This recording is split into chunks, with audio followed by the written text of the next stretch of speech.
देश में uniform civil code यानी कि समान नागरिक संहिता को लेकर बहस काफ़ी समय से चल रही है और इसको लेकर न केवल राज्य सरकारें और केंद्र सरकार इस पर एक अलग से कमेटी बना करके चर्चा कर रही हैं, बल्कि इसमें बहुत बड़ी जो चुनौतियां हैं उनके समाधान के लिए इसमें रायशुमारी भी की जा रही है। लेकिन उत्तराखंड ऐसा राज्य है जो देश में पहला राज्य है जिसने इसमें बहुत तेज़ी से कदम बढ़ाया और न केवल कदम बढ़ाया बल्कि इसका विधेयक बनाकर और उस उत्तराखंड की विधानसभा में एक दिन पहले पेश कर दिया गया है और अब इस पर बहस मुबाहिसा होगा, चर्चा होगी और इसमें सभी विधायकों को जो 2.5 घंटे के लिए चर्चा के लिए इसका जो ड्राफ्ट है वो दिया गया और अब इस चर्चा के बाद बहुमत से इसका फैसला होगा और उस फैसले के बाद ये विधेयक राज्यपाल के पास जाएगा और राज्यपाल उस पर क्या निर्णय करते हैं उसके बाद ये तय होगा कि समान नागरिक संहिता का ये पहला प्रयास उत्तराखंड का क्या परिणाम देता है और इसको लेकर विभिन्न पक्षों की क्या राय सामने आती है। चाहता हूं, संविधान के अनुच्छेद 44 में उल्लिखित है कि नीति निर्देशक में यह स्पष्ट निर्देशित किया गया कि राज्य समान नागरिक आचार संहिता बनाने की दिशा में कार्य करेगा।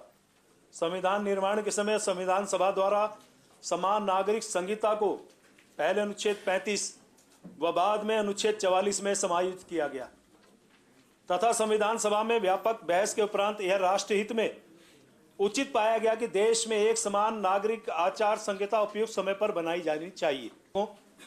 सभी ने डॉक्टर भीमराव अंबेडकर का या उनके बारे में जिक्र किया और उन्होंने भी हमेशा वो पक्षधर रहे हैं समान नागरिक आचार संहिता लागू हो। संविधान सभा के कुछ सदस्य जो आज हम लोग चर्चा कर रहे हैं, उस समय जो मुस्लिम सदस्य थे इस्माइल खान, नजीरुद्दीन अहमद, पोकर साहिब बहादुर आदि के द्वारा भी समान नागरिक संहिता का विरोध नहीं किया गया, क्योंकि ये एक बहुत महत्वपूर्ण विषय है नागरिकों के अधिकार को लेकर। तमाम अलग अलग जो संप्रदाय हैं उनकी अपनी अपनी जो परंपराएं हैं उनको लेकर और जनजातियां हैं उनकी परंपराओं को लेकर, तो ये एक बड़ी चुनौती है जिसको लेकर के इसमें जो समिति बनाई गई थी उसने इसमें बहुत से मुद्दे रखे हैं। लेकिन इस पर चर्चा अब होगी और इस पर इसके लागू करने को लेकर एक समय अवधि सुनिश्चित की गई है और उसमें सारा टाइम फ्रेम दिया गया है। अब देखना है कि लोग उत्तराखंड के इसको कैसे लेते हैं और ये जो विधेयक पास हुआ है अगर ये बिल बन जाता है तो इसके बाद इससे देश के अलग अलग राज्यों में और केंद्र सरकार के कामकाज पर इसका असर कैसे पड़ता है और कैसे इस बिल को आधार बनाकर एनडीए गठबंधन पूरे देश में इसको लागू करने की दिशा में आगे बढ़ता है। जी हाँ, आप देख रहे हैं द पेन डाउन, मैं हूँ राधेश्याम दीक्षित। नमस्कार, स्वागत है। ये बहुत महत्वपूर्ण विषय जिस पर हम चर्चा कर रहे हैं और वो चर्चा इसलिए ज़रूरी है क्योंकि आम नागरिकों से जुड़ा हुआ विषय है और ये सबको प्रभावित करेगा और सबको प्रभावित होना भी चाहिए, क्योंकि बहुत से ऐसे विषय हैं जो चाहे वो महिलाओं के मुद्दे हों, चाहे बहुविवाह के मुद्दे हों, चाहे लिव इन रिलेशन के बहुत बड़े पैमाने पर केसेस सामने आ रहे हैं, उसमें लोगों को चुनौतियों का सामना करना पड़ रहा है। बहुत सी ऐसी महिलाएं हैं जिनको लगातार मुकदमों का सामना करना पड़ रहा है, उनका जीवन बड़ा दुश्वार हो गया है या ऐसी परिस्थिति में उनके भरण पोषण का रास्ता नहीं मिल पाता। तो इन सारे मामलों को इस जो उत्तराखंड यूसीसी विधेयक है 2024 उसमें इस सबको शामिल किया गया है और उसके लिए बहुत से प्रावधान किए गए हैं। मुख्यमंत्री पुष्कर सिंह धामी का दावा है कि इसमें सभी पक्षों की भावनाओं का भी ध्यान रखा गया है और किसी को इससे दिक्कत न हो। केवल कानूनी दायरे में अगर इस तरह के मामले आते हैं तो उनका निश्चित समाधान सुनिश्चित हो, ताकि कोई भी जो अगर अदालत का दरवाजा खटखटाता है तो उसे न्याय मिल सके, क्योंकि अगर न्यायिक प्रावधान नहीं होंगे तो उसको न्याय नहीं मिल पाएगा और न्याय देना ये सरकार की जिम्मेवारी है और इसकी व्यवस्था किसी भी एक विधेयक के माध्यम से, एक बिल के माध्यम से हो सकती है और जब तक उसका कोई कानून नहीं होगा कार्रवाई नहीं हो सकती या सज़ा नहीं हो सकती।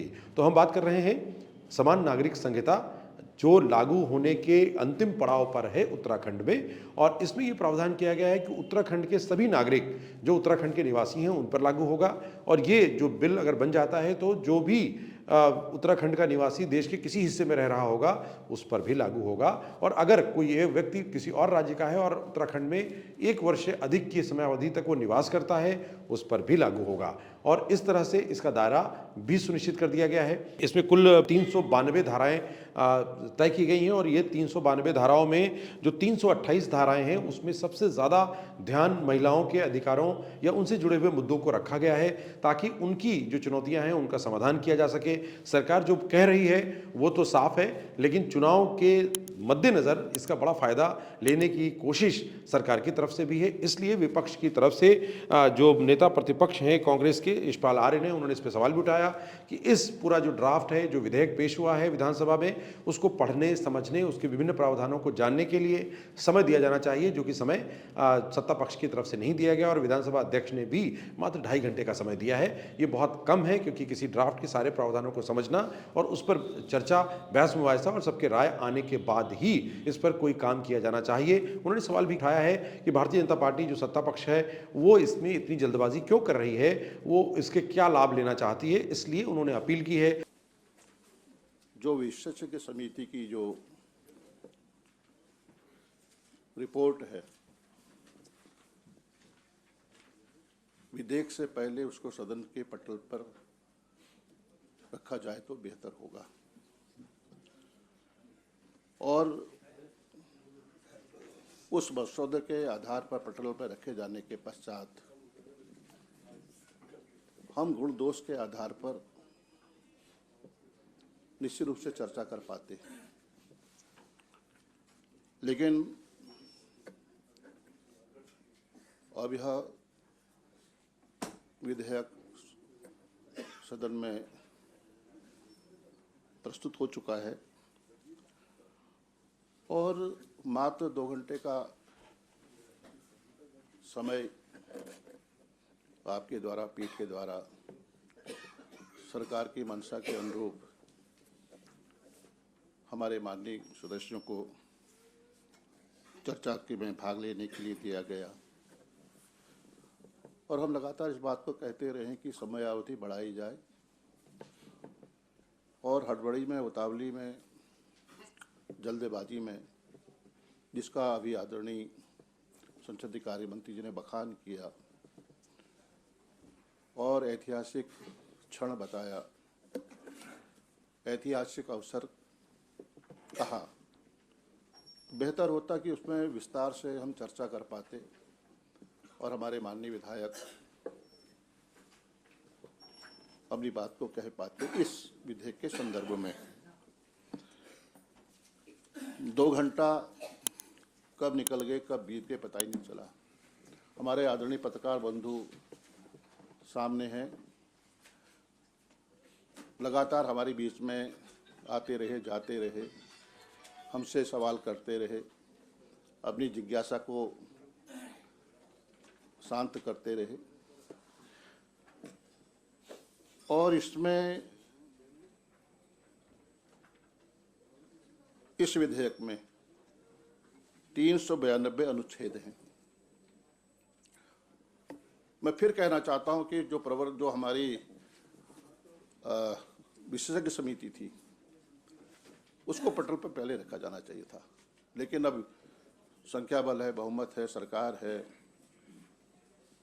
उसी के अनुरूप हमें भी उसका कुछ हद तक उसको हमारे जवाब और इस गुणदोष के आधार पर अपनी बात को रखने का प्रयास करेंगे।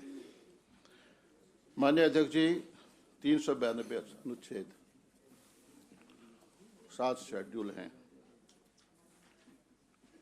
और 172 पेज का यह मसौदा है, विधेयक है। माननीय अध्यक्ष जी, मैं उन राजनीतिक भाषा जिस तरह से अभी विषय से हटकर हमारे संसदीय कार्य मंत्री जी ने अपने केंद्र सरकार के संदर्भ में उपलब्धियों को जिन्होंने यहाँ पर वर्णित किया, बेहतर होता कि, लेकिन उनका भी कोई दोष नहीं है, बेहतर होता कि मूल विषय में, विधेयक के संदर्भ में चर्चा होती और जो हम पढ़ नहीं पाए हैं, जो का अध्ययन हम नहीं कर पाए हैं, हमारे माननीय विधायकों को भी जानकारी मिल पाती। लेकिन हम जानते हैं, आप भी जानते हैं माननीय अध्यक्ष जी, इस देश में, हाँ यह भी कहना चाहता हूं कि जो ड्राफ्ट कमेटी थी, जो विशेषज्ञ समिति थी माननीय अध्यक्ष जी, उसमें जैसा कि जानकारी है, रिटायर्ड जज उस ड्राफ्ट कमेटी की, उस विशेषज्ञ समिति की, एक्सपर्ट कमेटी की अध्यक्ष थी और हमारे वरिष्ठ नौकर साहब प्रोफेसर उसके सदस्य थे। क्या ये उचित नहीं होता कि उसमें जो हमारे विभिन्न धर्म हैं उनके धर्म गुरुओं को भी उस एक्सपर्ट कमेटी में सम्मिलित किया जाता, उन्हें भी सदस्य के रूप में शामिल किया जाता, तो वो अपने धर्म के बारे में उनको जितनी जानकारी है शायद हमारे इस एक्सपर्ट कमेटी के सदस्यों को नहीं होगी। ये सच्चाई है, सत्य है, लेकिन ऐसा नहीं हुआ। भारत देश बहुलतावादी देश है।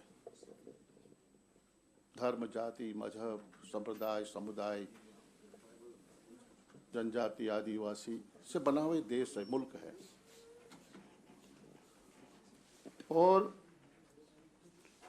अलग अलग धर्मों के 10 सिविल कानून भी है। और इसके अलावा देश में स्पेशल मैरिज एक्ट 1956 से लागू है। इसके अधीन कोई भी धर्म का विवाह करने के उपरांत अपनी शादी को रजिस्टर कर सकता है। सिख लोग अपनी हिंदू विवाह अधिनियम के अलावा आनंद कारज एक्ट के अंतर्गत भी अपने विवाह को रजिस्टर करा सकते हैं मान्यता से। लेकिन अभी आदरणीय संसदीय कार्य मंत्री जी कह रहे थे कि ये हमारी सरकार है, उत्तराखंड पहला राज्य बन रहा है। माननीय नेता प्रतिपक्ष जी, आप कोई प्रस्ताव का संशोधन कुछ रखना चाह रहे हैं? मैं इसके बाद रखूँ, अभी बात कह लूँ, उसके बाद अब देखना होगा कि ये गेंद विधानसभा अध्यक्ष के पाले में है।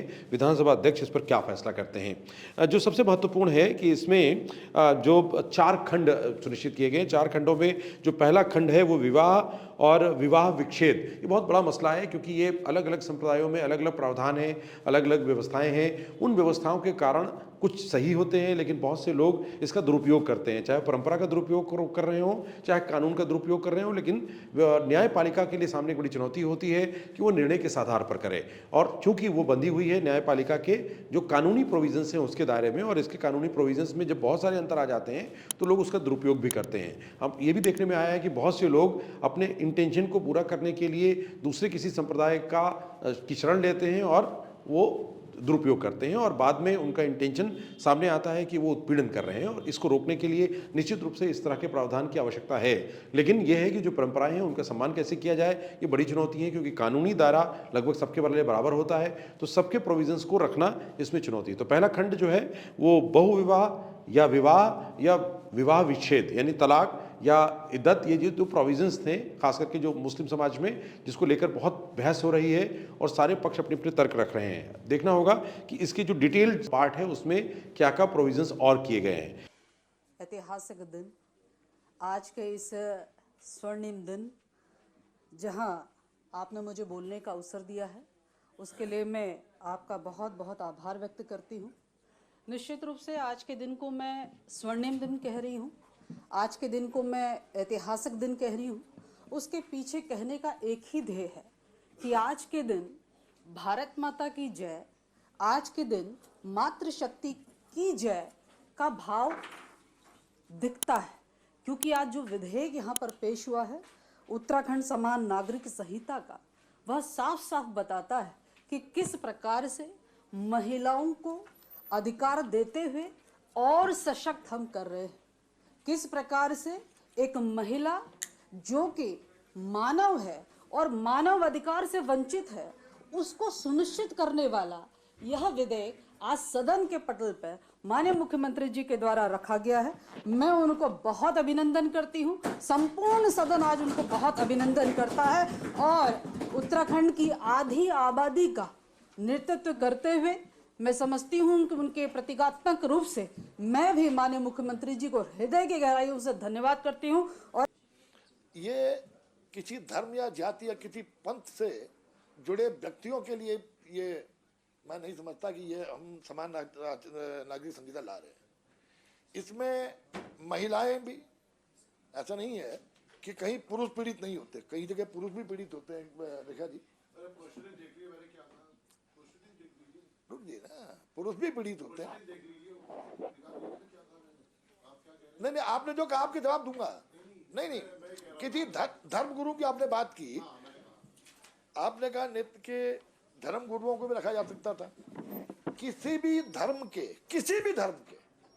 कोई केवल कोई मैं किसी धर्म विशेष की बात नहीं कर रहा हूं, किसी भी धर्म के जो प्रथागत जो संस्कार हैं उनको अंकुश लगाने का इसमें कोई प्राविधान नहीं। आपका शादी का तरीका क्या होगा, आपका क्या तरीका, आपकी ढंग से शादी करेंगे, किससे शादी करेंगे, इस पर कोई अंकुश नहीं है। शादी के विच्छेदक मनमानी नहीं। नेता प्रतिपक्ष ने कहा इंदिरा जी ने 1971 में कांग्रेस प्लेनरी में समान आचार नागरिक संहिता लगाने की वकालत की थी। तो आज तो इंदिरा जी की आत्मा भी खुश हो रही होंगी कि 71 में जो बात उन्होंने कही, वह 53 साल के बाद इस देश के सबसे नवोदित राज्य में उसको लागू करने पर विचार किया जा रहा है। तो आज तो दूसरा खंड इसमें बहुत सारे और जो पक्ष हैं उनको सम्मिलित करता है। लिव इन रिलेशन पे बहुत ध्यान दिया गया है और लिव इन रिलेशन में अगर कोई महिला प्रेग्नेंट होती है, उसके बच्चे होते हैं, तो उसकी जिम्मेदारी किसकी होगी, या अगर उनके विच्छेद हो जाता है तो उसके अधिकार का क्या होगा, उसके संरक्षण का क्या होगा, इसको बहुत अच्छे से एड्रेस किया गया है। और ये बाध्यता दी गई है कि अगर आप लिव इन रिलेशन में भी रह रहे हैं तो उसका भी पंजीकरण कराना अनिवार्य है, उसकी सूचना देनी होगी, और अगर उस दौरान कोई भी ऐसी दायित्व आता है तो उसको उठाना पड़ेगा। अगर आप लिव इन रिलेशन से अलग हो रहे हैं तो भी उसका पंजीकरण कराना अनिवार्य है ताकि इंफॉर्मेशन क्लियर हो। और अगर आपका विवाह होता है तो उसका पंजीकरण अनिवार्य है और उसके लिए एक समय सीमा भी सुनिश्चित की गई है, वो 26 मार्च 2010, यानी इस तारीख के बाद जितने भी विवाह हुए होंगे उन सब का पंजीकरण कराना अनिवार्य है। अगर आप तलाक देते हैं या आप उससे अलग होते हैं, विच्छेद होता है, डिवोर्स होता है, तो उसका भी ऑफिशियल जो लीगल प्रोविज़न है उसके तहत उसका विच्छेदन होना अनिवार्य है। भले ही आप अपनी परंपरा के हिसाब से उसको अपना रहे हों, लेकिन अंतिम रूप से ये काम करना ज़रूरी होगा। अगर आप नहीं करते हैं तो आपका जो दूसरा पार्टनर है वो दावा कर सकता है, वो सारे बेनिफिट्स का दावा कर सकता है और आपकी जिम्मेदारी बनी रहेगी। यानी ये कानूनी लाइन खींच दी गई है। और इसके साथ में इसमें जनजातियों को अलग रखा गया है कि वो जनजातियों की कुछ ऐसी परंपराएं हैं जिनमें अभी बड़ा बदलाव लाना मुश्किल है, और उसके लिए एक समय सीमा शायद ड्राफ्ट में रखी गई हो, जिसको जब बिल बनाएगा तब देखना होगा कोई संशोधन होता है या पूरा का पूरा बिल एज इट इज़ पास हो जाता है। और इसके साथ में इसमें विवाह विच्छेद के संबंध में जो याचिका लंबित रहने पर भरण पोषण की जिम्मेदारी उस अवधि को सुनिश्चित की गई है कि अगर कोई डिवोर्स लेना चाहता है और उसके लिए फाइल कर रहा है, वो प्रक्रिया चल रही है, तो जब तक प्रक्रिया चलेगी, चाहे वो कुछ महीने हो चाहे कुछ वर्ष हो, तब तक भरण पोषण की जिम्मेवारी पुरुष की तरफ होगी और वो जिम्मेदारी का निर्वहन उसको करना होगा। इसमें कोई विवाद नहीं होगा और ये जब कानूनी लाइन हो गई तो कोई भी अदालत इस पर स्पष्ट निर्णय कर सकेगी। तो ये बहुत महत्वपूर्ण है। और इसके साथ में जो दूसरा खंड है वो उत्तराधिकार में महिलाओं को समान अधिकार की बात की गई है, क्योंकि उत्तराधिकार को लेकर के भारत में लाखों मुकदमे लगभग सभी अदालतों में लंबित हैं और उसमें स्पष्ट निर्णय नहीं हो पाता, और इसलिए वो सारे पक्षों की समीक्षा करने, सारे दस्तावेज जुटाने, सबके दावे की विधिक परीक्षण में एक लंबी समयावधि लगती है। तो इसलिए काफ़ी बड़ा समय जाया होता है और इससे जो लोगों को न्याय नहीं मिल पाता और न्याय में देरी होती है और लंबित मामलों की संख्या लगातार बढ़ती जा रही है। जो तीसरा खंड है वो लिव इन रिलेशन के लिए है, उसमें पंजीकरण की प्रक्रिया के बारे में स्पष्ट करता है। और जो चौथा खंड है वो नियम बनाने की शक्ति सरकार में निहित है, यानी जो अधिकार राज्य सरकार के हैं उसका उपयोग वो कर सकती है। जो केंद्र सरकार के बनाए हुए प्रावधान है, नियम है, उनको इस ड्राफ्ट से बाहर रखा गया है, किसी और कानून को इसमें शामिल नहीं किया गया है। शायद सरकार इस किसी भी विवाद से बचने की कोशिश कर रही हो, ये एक बड़ा कारण रहा है। और इसके अलावा इसमें जो गलत जानकारी देने अथवा नोटिस के बाद भी जानकारी न देने पर अधिकतम 6 माह का कारावास का प्रावधान किया गया है और साथ में अगर उससे मुक्त होना चाहता है तो 25,000 रुपये के जुर्माने का प्रावधान है।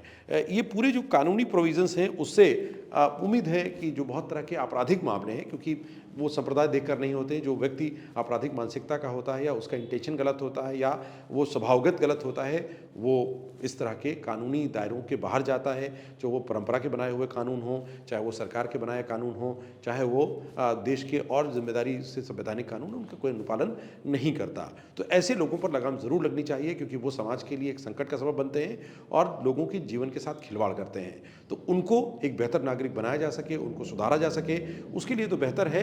लेकिन जो व्यवस्था को मानते हैं, जो सरकार के तंत्र को, संविधान को मानते हैं, उनको जल्द न्याय मिले और उनके अधिकारों का संरक्षण हो सके, ये सरकार की नैतिक जिम्मेदारी है।